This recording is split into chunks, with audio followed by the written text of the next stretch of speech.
in Islamabad, Lahore, Karachi and Peshawar, among other cities in Pakistan, leading to violent clashes with the police. Mr. Khan, thanks for joining Times Radio today. My pleasure. So earlier this week, you addressed your first rally since you were shot 4 times in the leg last autumn, but you spoke to the crowd from a bulletproof box. You believe your life is still in danger? Well, yes, Lucy, not do I believe so. The Interior Minister, he has gone public to say that my life is in danger. But he says it's from some foreign elements, but I know that it is from actually the government itself. There were 3 main people in the government who were responsible, I believe were responsible for my assassination attempt. I predicted that about 6 weeks before the attempt took place. So they're still sitting in government.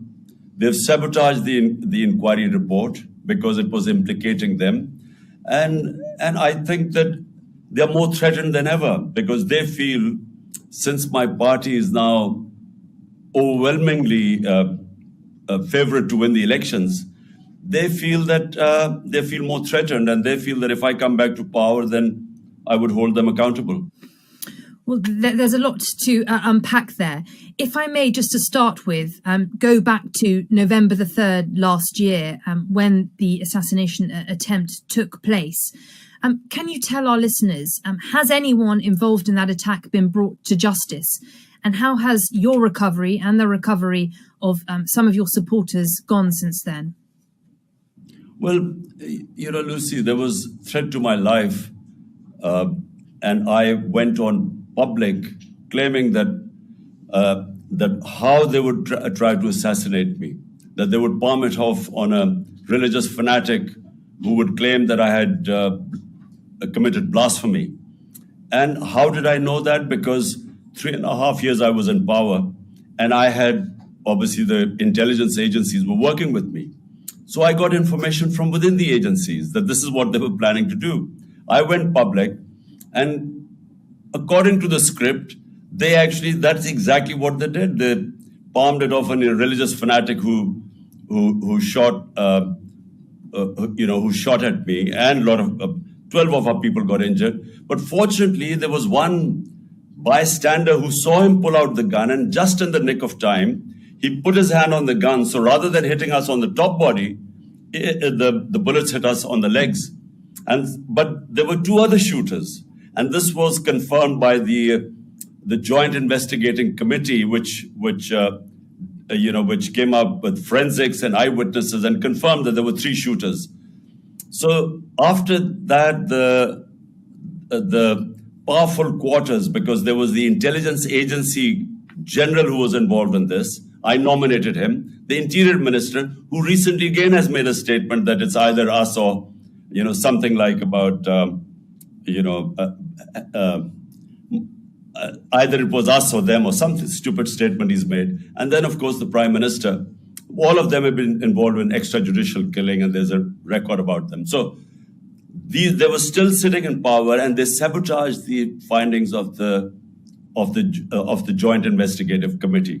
Now, since they are still in power, and since my party has won 30 by-elections out of 37 in the last few months, they know that we are favorites to win the elections, and therefore my life is, more at risk now because they're petrified that I would be back in power. Well, certainly some of the language used by the Interior Minister describing you as an enemy and incurable must scare you, I'm sure.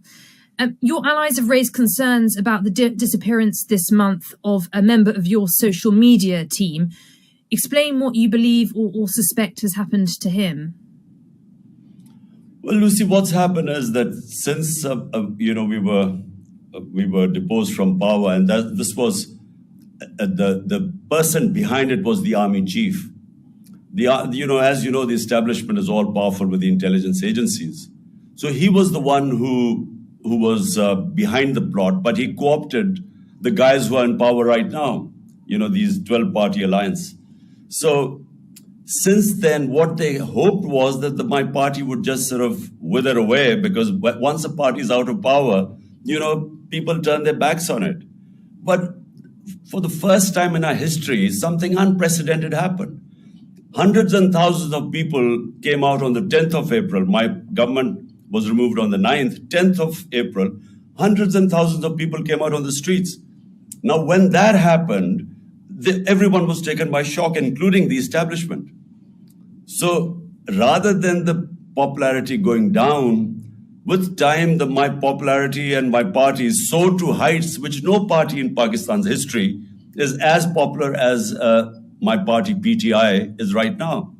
Therefore, that's when this plot was hatched to have me removed. And, us winning 30 out of 37 by-elections meant that my life was even more in danger as time went on, because elections are due. The Supreme Court had asked for the provincial elections on the 30th of April. The general elections take place in October. Now they're all scared that in these two provincial elections on the 30th we would win. So they're challenging in the Supreme Court right now. They're scared of elections. And so the two are related, the threat to my life and elections and coming to power are all related. Well, certainly, just for listeners and viewers not aware, Pakistan is having a big set of elections this autumn. Of course, you may not be allowed to stand, Mr. Khan, if you are convicted on some of the charges which you are currently accused. This includes corruption, the suggestion that you sold state gifts while in office and hid your assets, and more recently, charges of terrorism. What's your response to these allegations?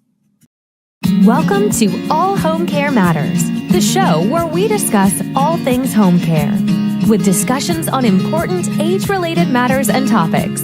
Brought to you by Enriched Life Home Care Services, the #1 rated home care provider in Michigan by